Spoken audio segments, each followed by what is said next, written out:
వాక్యమే నన్ను బ్రతికించెను, బాధలలో నెమ్మదినిచ్చెను. అనుదిన ఆత్మీయమన్న కార్యక్రమానికి మీ అందరినీ ప్రేమపూర్వకంగా ఆహ్వానిస్తున్నాం. ఈ దినము ఆంధ్ర క్రైస్తవ కీర్తనల పుస్తకం నుంచి 388వ పాట పాడుకుందాం. విశ్వాసముతో వేరెడి వారికి విశ్వమంతయును వీల్పడును, శాశ్వత రాజ్యాధీశ్వరుడాడ్యుడు శాశ్వత మగుని శాసనమిచ్చెను. విశ్వాసముతో వేడెడి వారికి విశ్వమంతయును వీల్పడును. బిడ్డలు తండ్రుల వేడగనన్నము, బెడ్డలిచ్చు వేరులు గలరే. దొడ్డ తండ్రి నిలదోడ్పాటడిగిన నడ్డు లేక విమలాత్మన సంగును. విశ్వాసముతో వేడెడి వారికి విశ్వమంతయును వీల్పడును. నమ్మకమున జెడు నరులను గానము, నమ్మక చెడుదురు నరులయ్యో. ఇమ్మకి సకల శుభములు గలుగును, సమ్మతి వెతకగ శాశ్వత రాజ్యము. విశ్వాసముతో వేడెడి వారికి విశ్వమంతయును వీల్పడును. శాశ్వత రాజ్యాధీశ్వరుడాడ్యుడు శాశ్వత మగుని శాసనమిచ్చెను. విశ్వాసముతో వేడెడి వారికి విశ్వమంతయును వీల్పడును. క్రీస్తునందు ప్రియమైన దేవుని బిడ్డలారా, అనుదిన ఆత్మీయమన్న కార్యక్రమానికి మిమ్మల్ని అందరినీ కూడా ప్రేమపూర్వకంగా ఆహ్వానిస్తూ ఉన్నాను.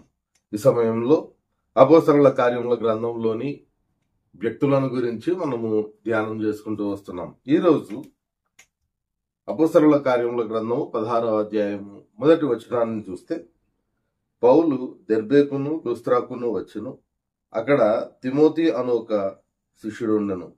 అతడు విశ్వసించిన ఒక యూదురాలి కుమారుడు. అతని తండ్రి గ్రీకు దేశస్థుడు.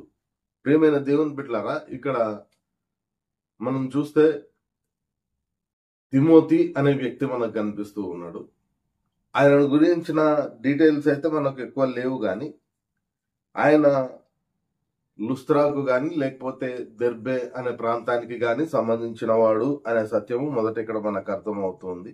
అంత మాత్రమే కాకుండా అతను ఒక యూదా తల్లికి అలాగే ఒక గ్రీకు తండ్రికి జన్మించినట్లుగా మనం ఇక్కడ చూస్తూ ఉన్నాం. ఈ తిమోతి అనే మాటకు ఆనరింగ్ గాడ్ అని అర్థం, దేవునిని గౌరవించేవాడు అని తిమోతి అనే మాటకు అర్థంగా మనం చూస్తూ ఉన్నాం. అయితే ఈ తిమోతి గురించి మనం ధ్యానం చేసుకుంటూ ఉన్నాం. ఈ తిమోతి అనే వ్యక్తిని అపోస్తలుడైన పౌలు తన 2వ మిషనరీ పరిచర్యలో కలుసుకున్నట్లుగా మనకి ఇక్కడ కనిపిస్తూ ఉంది. 2వ మిషనరీ పరిచర్యలో ప్రయాణంలో అపోస్తలుడైన పౌలుకు తిమోతి తారసపడుతూ ఉన్నాడు. ఈ తిమోతి చిన్నప్పటి నుండి కూడా ఆత్మీయతలో ఎదగడానికి మొదటిగా ఆయన యొక్క అవ్వ అయిన లోయి, అలాగే ఆయన తల్లి అయిన యూనికే, వారిద్దరి యొక్క ప్రభావము ఆత్మీయంగా ఆయన మీద చాలా ఎక్కువగా ఉంది. కాబట్టి బాల్యప్రాయం నుండి కూడా అతడు దేవునిలో ఆత్మీయతలో ఎదుగుతూ ఉన్నట్లుగా మనం చూస్తూ ఉన్నాం. ఈ తిమోతిని గురించి మనం ఆలోచన చేసినట్లయితే, మొట్టమొదట ఆయనకున్న మంచి పేరు ఈ 16వ అధ్యాయంలోనే మనం చూస్తాం కదా. 2వ వచనంలో, అతడు లుస్త్రాలోను ఈకొనియాలోను ఉన్న సహోదరుల వలన మంచి పేరు పొందినవాడు అనే మాటను మనం చూస్తాం. ఇహలోకంలో మంచి వ్యక్తిగా ఆయనకు పేరు ఉంది. కాబట్టి ఆయనకున్న ఆ పేరును బట్టి అపోస్తలుడైన పౌలు కూడా తన యొక్క ప్రయాణంలో తనకు అవసరం మేరకు ఆయనను ఉపయోగించుకోవడానికి ప్రయత్నం చేస్తూ ఉన్నాడు.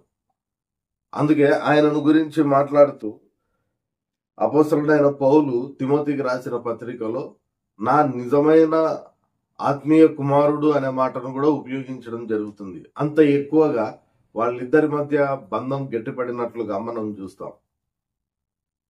దీనికి కారణాలుగా ఈ తిమోతిలో నుండి కొన్ని విషయాలను మనం నేర్చుకోవడానికి ప్రయత్నం చేస్తే, మొట్టమొదటిది 19వ అధ్యాయము 22వ వచనము అపోస్తలుల కార్యముల గ్రంథంలో మనం చూస్తే, అప్పుడు తనకు పరిచర్య చేయు వారిలో తిమోతి, ఎరస్తు అను వారి ఇద్దరిని మాసిదోనియాకు పంపి తాను ఆసియాలో కొంతకాలము నిలిచియుండెను. ఇది పౌలును గురించి చెప్తూ ఉన్నాడు. ఇక్కడ చూస్తే ఆయన తిమోతిని ఒక దగ్గరికి పంపించడానికి సిద్ధపడుతూ ఉన్నాడు. ఎప్పుడైతే పౌలు అలాగా పంపించాలని అనుకున్నాడో ఇద్దరిని ఎన్నుకుంటూ ఉన్నాడు. వారిలో ఒకడు తిమోతి ఎరస్తు అనే ఇద్దరిని ఎన్నుకుంటూ ఉన్నాడు.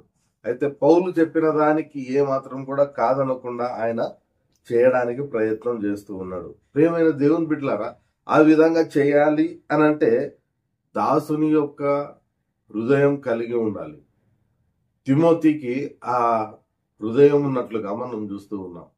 దేవుని యొక్క పరిచర్యలో ఉన్న ఎవరికైనా గాని ఖచ్చితంగా దాసుని యొక్క హృదయం ఉండాలి. అది యేసుక్రీస్తు ప్రభువారు కూడా చెప్తూ ఉన్నమాట. ఎందుకంటే యేసుక్రీస్తు ప్రభువారే మనకు ఆదర్శం. ఆయన చెప్పే మాట ఏంటంటే, నేను పరిచర్య చేయించుకొనుటకు రాలేదు కానీ పరిచర్య చేయుటకే వచ్చి తిననే మాట చెప్తూ ఉన్నాడు. కాబట్టి దేవుని యొక్క పరిచర్యలో ఉన్న ఎవరికైనా గాని దాసుని యొక్క హృదయం కలిగి ఉండడం అనేది చాలా ప్రాముఖ్యమైన విషయం. సంఘంలో పరిచర్య చేస్తూ ఉన్న వాళ్ళకు, లేదంటే దేవుని యొక్క పరిచర్య చేస్తూ ఉన్న వాళ్ళకి, ఎవరికైనా కానీ ఖచ్చితంగా దాసుని యొక్క స్వభావము, దాసుని యొక్క హృదయం కలిగి ఉండడానికి ప్రయత్నం చేయాలి. ప్రియమైన దేవుని బిడ్డలారా, ఈ దినాన విశ్వాసులము అని చెప్పుకుంటూ ఉన్నాం మనము, దేవుని యొక్క దాసులం అని చెప్పుకుంటూ ఉన్నాం మనము. నిజంగా ఈ విధమైన దాసుని హృదయం కలిగి ఉన్నామా? ఆయనైతే తన యొక్క పరిచర్య కొరకు, తనకు సహాయకరంగా ఉండడం కొరకు ఆయన వెళ్తూ ఈ తిమోతిని తీసుకొని వెళ్ళడానికి ప్రయత్నం చేస్తూ ఉన్నాడు పౌలు. 21వ వచనం నుండి కూడా మనం చూస్తే, ఈలాగు జరిగిన తర్వాత పౌలు మాసిదోనియా అకయ దేశముల మార్గమున వచ్చి యెరూషలేమునకు వెళ్ళవలెనని మనసులో ఉద్దేశించి, నేను అక్కడికి వెళ్ళిన తర్వాత రోమా కూడా చూడవలెనని అనుకొనెను. అప్పుడు తనకు పరిచర్య చేయు వారిలో తిమోతి, ఎరస్తు అను ఇద్దరిని మాసిదోనియాకు పంపి తాను ఆసియాలో కొంతకాలము నిలిచి ఉండెను. కాబట్టి తనకు పరిచర్య చేస్తూ ఉన్న వాళ్ళిద్దరిని పంపిస్తూ ఉన్నాడు. సడన్ డెసిషన్ తీసుకొని ఆయన ఆగిపోతూ కూడా నీవు వెళ్ళాలి, ఈ పరిచర్య చేయాలి అక్కడ అని అన్నప్పుడు ఏ మాత్రం కూడా ఆయన కాదనలేదు. తనకు వ్యక్తిగతంగా సహాయకరంగా ఎంత పని చేస్తూ ఉన్నాడో దేవుని యొక్క పరిచర్య చేయడం కొరకు కూడా అంతే సిద్ధంగా ఉన్నట్లుగా మనం చూస్తూ ఉన్నాం. కాబట్టి దేవుని యొక్క పరిచర్య మాత్రమే కాదు, దైవజనుడికి కూడా ఆయన పరిచర్య చేసినట్లుగా మనం చూస్తూ ఉన్నాం. ప్రియమైన దేవుని బిడ్డలారా, ఈ మాటలు మనం ఆలోచన చేసినప్పుడు విశ్వాసలమని చెప్పుకుంటూ ఉన్న మనము నిజంగా దేవుని యొక్క దాసులుగా ఉండగలుగుతూ ఉన్నామా? మనం దేవుని దాసులమని మన కుటుంబ సభ్యులు గుర్తించగలుగుతూ ఉన్నారా? మనం నిజంగా దేవుని దాసులమని దేవుడు గుర్తించగలుగుతూ ఉన్నాడు? అసలు దేవుడు మనల్ని గురించి ఏ విధమైన సర్టిఫికెట్ ఇవ్వగలుగుతూ ఉన్నాడు? ఒకసారి మనము ఆలోచన చేయాలి. మరి దేవుని యొక్క దాసులుగా ఉండాలి అనంటే ఏం చేయాలో ఆలోచన చేసుకుంటూ ఉన్నామా? ఒకసారి దానిని మనం ఆలోచన చేయాలి. నిజంగా ఉండాలి అని అనుకుంటే ప్రార్థన పూర్వకంగా దేవుణ్ణి మనము అడగాలి. అయ్యా, మేము దాసులుగా ఉండాలనుకుంటున్నాం, అది ఎలా సాధ్యమో నీవే మాకు బోధించు, నేర్పించు అని మనం ఆ యేసుక్రీస్తు ప్రభు వారిని అడగవలసిన వాళ్ళమై ఉన్నాం. ఎందుకు అనంటే ఆయనే మనకు రోల్ మోడల్.